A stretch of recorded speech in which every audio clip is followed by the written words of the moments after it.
I'm Dr. محمد Rela. I'm one of the liver surgeons working in this country. I'm a surgeon working in Tshennai in Global Hospital Group.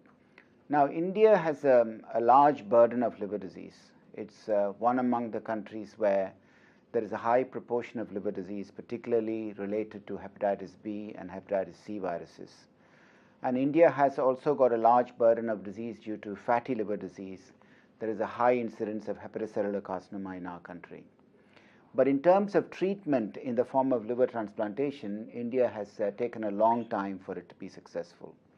I would say in the last 10 years, liver transplantation has become a reality, and now large number of liver transplants in the form of living donor liver transplantation is taking place in India.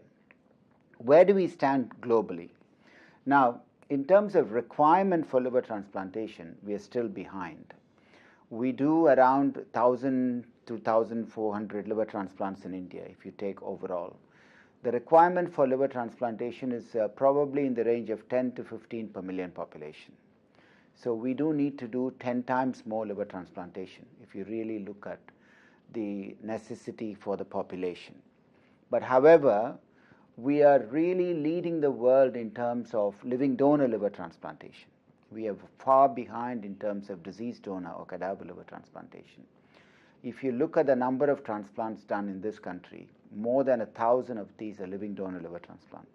In the whole of the United States, there are probably only around 200 to 250 living donor liver transplants. So we probably do 4 times more than United States, probably 10 times more than what is done in the Europe. So, and we're probably doing as much living donor liver transplantation as, say, the Eastern countries like Korea and Japan.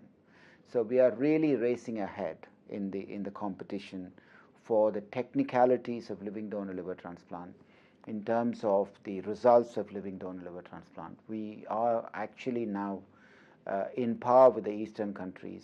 In some respects, we are better than the Western countries.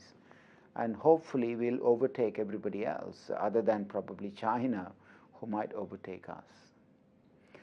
The latest technical, that's the advances in liver transplantation currently come from living donor liver transplant. In the Western world, most of the advances are in terms of split liver transplant, sharing organs, preserving organs, and actually use of marginal organs and increasing access for the population for liver transplant. All of that is diseased donor liver transplant. Whereas in the East, all the developments, which are the high-tech developments, have come from living donor liver transplant, and India is in the forefront for those developments. The challenges are about access for the population. A large proportion of the population can't afford this treatment. The cost of liver transplantation is well over 20 lakhs. Unless the government undertakes to fund, this will not be accessible to all sections of society. That's the first problem. Having said that, I want to say that in the state of Tamil Nadu, a large proportion of patients are actually now funded by the government for liver transplant, and that needs to take place throughout the country. Then, if all people who require liver transplant have to be funded, it's going to be a very expensive affair for the governments. So some form of funding needs to be done. Number 2, everybody who needs a liver transplant, even if they have the funding, is not getting liver transplant. Part of the reason is because we rely completely on living donor, and we have actually ignored or not done much effort for diseased donor, other than the southern states, Tamil Nadu, Kerala, and Maharashtra to some extent, and Andhra Pradesh have some diseased donor donation, and there has been progress made, whereas in the northern part of India, the eastern part of India, there's absolutely no cadaver donation. Unless cadaver donation improves, all patients will not have access to liver transplantation. And many families may not have a suitable donor, and what will they do? The future of living donor or liver transplantation is going to be having a combination of both diseased donor and living donor liver transplant. In our country, I think the numbers will increase. I will not be surprised in the next 5 to 10 years the number increases 5-fold or even 10-fold. That means we need to train large numbers of surgeons, and many hospitals have to come up offering liver transplantation in a cost-effective manner. But if you ask me what the long-term future of liver transplantation is, I have to say that we have to manage these patients without the need for liver transplant. There have been several breakthroughs in the treatment of patients with liver disease. The first now is the drugs available for hepatitis C. In most countries, hepatitis C associated liver disease or hepatitis C cirrhosis forms almost 30% of patients who need liver transplant. Now we have got a drug to abolish this hepatitis C completely cure this disease.